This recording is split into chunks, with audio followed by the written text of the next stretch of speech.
Good morning everyone. Welcome back to KD current affairs. I hope आप सब बिल्कुल अच्छे होंगे। आज है 19 जून 2024। 19 जून 2024 के जितने भी मोस्ट इम्पॉर्टेंट प्रश्न बन सकते हैं आज हम उन्हें डिस्कस करेंगे। यदि आप हमारे इस चैनल पे पहली बार आए हैं तो इस चैनल को लाइक एंड सब्सक्राइब जरूर करें और वीडियो को अंत तक देखें, तभी आपको फ़ायदा होगा। स्टार्ट करते हैं आज का सेशन। हमारा आज का पहला प्रश्न है, हाल ही में समाचारों में रहा मत्स्य 6000 किस संस्थान द्वारा विकसित किया गया है?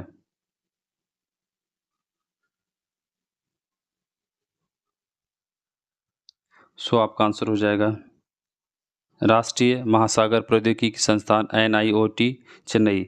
भारत गहरे समुद्र में मिशन करने वाला छठा देश बनने जा रहा है। सितंबर 2024 तक 40 से 50 मीटर की गहराई पर पहला बंदरगाह परीक्षण करने की योजना बना रहा है। मत्स्य 6000 वाहन को पृथ्वी विज्ञान मंत्रालय के तहत चेन्नई के राष्ट्रीय समुद्र प्रौद्योगिकी संस्थान NIOT चेन्नई द्वारा विकसित और डिजाइन किया गया जा रहा है, जिसमें 3 व्यक्ति पनडुब्बी में मत्स्य 6000 मीटर की गहराई तक पहुंचेंगे। IIT रोपड़ की बात करें तो इन्होंने हाल ही में एक दुर्लभ धातु टेंटिलम की खोज की है सतलुज रिवर में। IIT कानपुर की बात करें तो इन्होंने आर्टिफिशियल हार्ट का विकास किया है। देखते हैं नेक्स्ट प्रश्न। हाल ही में किस संगठन ने शहर में अस्थायी अपशिष्ट प्रबंधन प्राप्त करने के लिए ग्रेटर चेन्नई कॉरपोरेशन GCC का समर्थन किया है? आपका आंसर हो जाएगा विश्व bank. Greater Chennai corporation GCC ने विश्व बैंक की सहायता से 2026 से 27 तक कचरा प्रबंधन को बेहतर बनाने का लक्ष्य रखा है, जिसमें कोडंगेयूर डंप पर कचरा निपटान को रोकने पर ध्यान केंद्रित किया है। विश्व बैंक का हेडक्वार्टर कहाँ है? वाशिंगटन DC में। इसके अध्यक्ष हैं अजय बंगा। UNEP का मुख्यालय कहाँ है? नैरोबी केनिया में। UNDP का हेडक्वार्टर है न्यूयॉर्क। IMF के अध्यक्ष हैं क्रिस्टलिना जॉर्जीवा। देखते हैं नेक्स्ट प्रश्न। हमारा अगला प्रश्न है, हाल ही में कृषि सखी सर्टिफिकेशन कार्यक्रम के लिए कौन से 2 मंत्रालय ने एक MOU पर हस्ताक्षर किए हैं? हाल ही में सखी सर्टिफिकेट कार्यक्रम का घोषणा किया, जिसमें आपका आंसर हो जाएगा कृषि और किसान कल्याण मंत्रालय और ग्रामीण विकास मंत्रालय। PM नरेंद्र मोदी ने 18 जून 2024 को वाराणसी में कृषि सखी सर्टिफिकेशन के तहत 30,000 से अधिक स्वयं सहायता समूहों को प्रमाण पत्र प्रदान किया। कृषि में महिलाओं की महत्वपूर्ण भूमिका और योगदान को महसूस करते हुए ग्रामीण महिलाओं के कौशल को बढ़ावा देने के लिए कृषि और किसान कल्याण मंत्रालय और ग्रामीण विकास मंत्रालय ने अगस्त 2023 में एक MOU पर हस्ताक्षर किए थे। इस MOU के तहत कृषि सखी सर्टिफिकेशन कार्यक्रम एक महत्वाकांक्षी पहल है। हमारे कृषि कल्याण मंत्रालय और ग्रामीण विकास मंत्री कौन है भी? आपका आंसर हो जाएगा शिवराज सिंह चौहान। शिवराज सिंह चौहान अभी वर्तमान में इसके मंत्री हैं। शिक्षा मंत्री की बात करें, शिक्षा मंत्री भी है धर्मेंद्र प्रधान। और श्रम मंत्री कौन है? श्रम मंत्री और रोजगार मंत्री हैं डॉक्टर मनसुख मांडविया। देखते हैं अपना नेक्स्ट प्रश्न। में एक मैच में चारों ओवर मेडन फेंकने वाले पहले गेंदबाज कौन है? आपका आंसर हो जाएगा लॉकी फर्ग्यूसन। लॉकी फर्ग्यूसन ने त्रिनाद में पपुआ न्यू गिनी के खिलाफ खेले गए आखिरी लीग मैच में एक शानदार रिकॉर्ड अपने नाम कर लिया है। लॉकी फर्ग्यूसन ने T20 वर्ल्ड कप में किसी गेंदबाज द्वारा फेंके गए सर्वाधिक मेडन और ओवर 4 का रिकॉर्ड बनाया है। वह T20 में 24 डॉट गेंद फेंकने वाले और एक भी रन नहीं देने वाले दूसरे गेंदबाज भी बन गए हैं। देखते हैं अगला प्रश्न। ने किस बैंक के साथ ई-माइग्रेट के लिए समझौता ज्ञापन पर हस्ताक्षर किए हैं? आपका आंसर हो जाएगा SBI। हाल ही में विदेश मंत्रालय और SBI ने ई-माइग्रेट पोर्टल के उपयोगकर्ताओं को अपने भुगतान गेटवे SBI ई-पे के माध्यम से बैंक की एक अतिरिक्त डिजिटल भुगतान सेवा प्रदान करने के लिए समझौता ज्ञापन पर हस्ताक्षर किए हैं। ई-माइग्रेट पोर्टल को साल 2014 में लॉन्च किया गया था, जो प्रवासी भारतीय श्रमिकों से जुड़ा हुआ है। एसबीआई के अध्यक्ष कौन है? दिनेश कुमार खारा। एक्सिस बैंक की बात करें तो एक्सिस बैंक के अध्यक्ष हैं अमिताभ चौधरी। बैंक ऑफ महाराष्ट्र, इन्होंने हाल ही में एनआरआई समुदाय को समर्थन देने के लिए व्यापक एनआरआई बैंकिंग समाधान शुरू किया है। एचडीएफसी बैंक भारत का पहला निजी क्षेत्र का बैंक है जो लक्षद्वीप में अपना कार्यालय खोला है। सो देखते हैं नेक्स्ट प्रश्न। दक्षिण अफ्रीका के Nelson Mandela life time achievement award से सम्मानित होने वाले पहले भारतीय कौन बन गए हैं?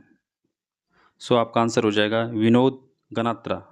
विनोद गनात्रा दक्षिण अफ्रीका के Nelson Mandela life time achievement award से सम्मानित होने वाले पहले भारतीय बन गए हैं। बच्चों के लिए फिल्मों में उनके योगदान के लिए उन्हें 7वें नेल्सन मंडेला बाल फिल्म महोत्सव में सम्मानित किया गया। आचार्य लोकेश मुनि की जैन की बात करें तो इन्हें हाल ही में अमेरिकी राष्ट्रपति के स्वयं सेवक पुरस्कार 2024 से सम्मानित किया गया था। डॉक्टर कार्तिक कुमरी को हाल ही में राष्ट्रीय प्रसिद्धि पुरस्कार से सम्मानित किया गया। पूर्णिमा देवी वर्मन को ग्रीन ऑस्कर विटले गोल्ड अवार्ड 2024 से सम्मानित किया गया है। सो नेक्स्ट प्रश्न है, दिल्ली एनसीआर में किस विश्वविद्यालय ने इसरो के सहयोग से global navigation satellite system GNSS receiver स्थापित किया है? सो आपका आंसर हो जाएगा मानव रचना विश्वविद्यालय। मानव रचना विश्वविद्यालय जीएनएसएस रिसीवर स्थापित करने वाला दिल्ली एनसीआर का पहला विश्वविद्यालय बन गया है। यह स्थापना राष्ट्रीय वायुमंडलीय अनुसंधान प्रयोगशाला NARL और इसरो के सहयोग से किया गया है। इस पहल का उद्देश्य MRU में वायुमंडलीय और अंतरिक्ष विज्ञान में अनुसंधान क्षमता को बढ़ाना है। सो देखते हैं नेक्स्ट प्रश्न। जून 2024 में संयुक्त राष्ट्र की वार्षिक सतत विकास रिपोर्ट में कौन से 3 देश शीर्ष पर है? सो अभी हाल ही में एक रिपोर्ट जारी किया गया है संयुक्त राष्ट्र की वार्षिक सतत विकास रिपोर्ट, जिसमें 3 देश फिनलैंड, स्वीडन, डेनमार्क जो संयुक्त राष्ट्र के सतत विकास रिपोर्ट में प्रथम स्थान पर है। संयुक्त राष्ट्र की वार्षिक सतत विकास रिपोर्ट में फिनलैंड, स्वीडन और डेनमार्क को देशों की सूची में शीर्ष स्थान दिया गया है। इसके अलावा स्पेन, नॉर्वे और आयरलैंड की बात करें तो इन्हें हाल ही में नॉर्वे, स्पेन और आयरलैंड, जिन्होंने सभी ने मिलकर फिलिस्तीन के एक राज्य की मान्यता देने की योजना की घोषणा की है। सो देखते हैं नेक्स्ट प्रश्न। हाल ही में समाचारों में रही मियावाकी विधि निम्नलिखित में से किस विकल्प से संबंधित है? तो मियावाकी पद्धति जो हाल ही में रिसेंटली न्यूज़ में रहा, सो ये आपका आंसर हो जाएगा वन निर्माण। रायपुर में यंग इंडिया ग्रुप के ने वायु प्रदूषण से निपटने के लिए जापानी मियावाकी पद्धति का उपयोग करते हुए गांधी उद्यान में 5000 वर्ग फुट में 2500 से अधिक पौधे लगाकर एक लघु वन विकसित किया है।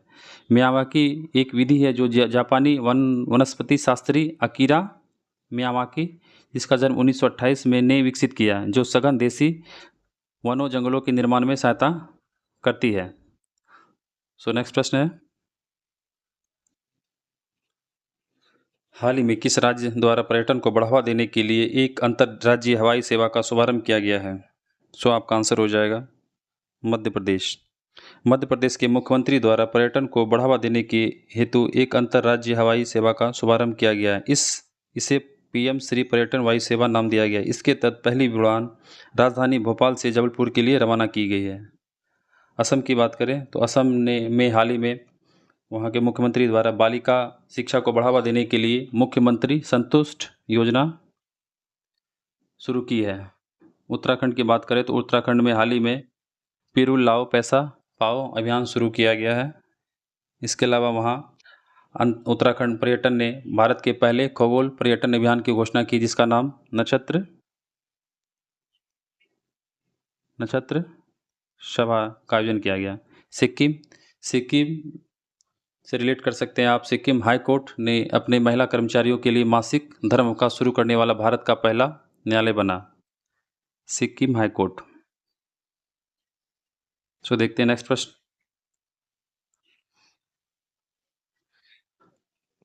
हाल ही में किस अंग्रेजी लेखिका को उनके संस्मरण homeless, growing up, lesbian and dyslexic in India के लिए युवा पुरस्कार मिला? सो आपका आंसर हो जाएगा के वैशाली।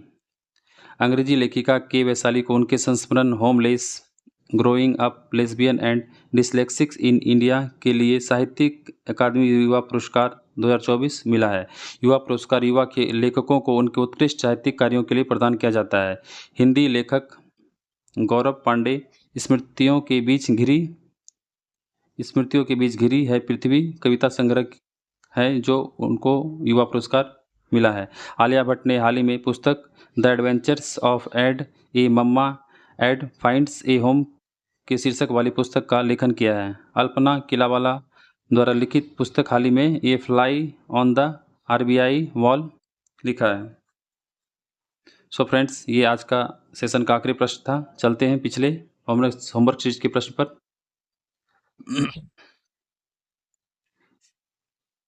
राजाजी राघाटी बायोस्फीयर रिजर्व, जिसे हाल ही में भारत के पहले निजी बायोस्फीयर के रूप में नामित किया गया, किस राज्य में स्थित है? सो आपका आंसर हो जाएगा उत्तराखंड। हाल ही में जारी पुस्तक a fly on the RBI wall किसने लिखा? अल्पना किलावाला द्वारा लिखा गया। हाल ही में किस देश ने ब्रिज ऑफ नेशनल यूनिटी नामक 700 मीटर के स्मारकीय पैदल यात्री पुल का अनावरण किया? सो आंसर होगा हंगरी। घुड़सवारी में 3 स्टार ग्रैंड प्रिक्स प्रतियोगिता जीतने वाले पहले भारतीय राइडर कौन बने? श्रुति वोरा। जून 2024 में किस देश में अंतर्राष्ट्रीय पर्यटन मेला आयोजित किया गया? सो आपका आंसर हो जाएगा नेपाल। सो चलते हैं अपने आज के क्विज पे। सो आप यहाँ पे 5 प्रश्न देख सकते हैं। आप इनके आंसर कमेंट बॉक्स में जाके कमेंट कर सकते हैं। आपको आज का सेशन कैसा लगा? आई होप आपको आज का सेशन अच्छा लगा होगा। यदि कोई सुझाव हो तो कमेंट बॉक्स में जाके कमेंट कर सकते हैं। यदि आप हमारे इस चैनल पे पहली बार आए हैं तो इस चैनल को लाइक एंड सब्सक्राइब जरूर करें यदि आपको इससे फ़ायदा हो रहा है। सो मिलते हैं अपने नेक्स्ट वीडियो में। थैंक यू, धन्यवाद।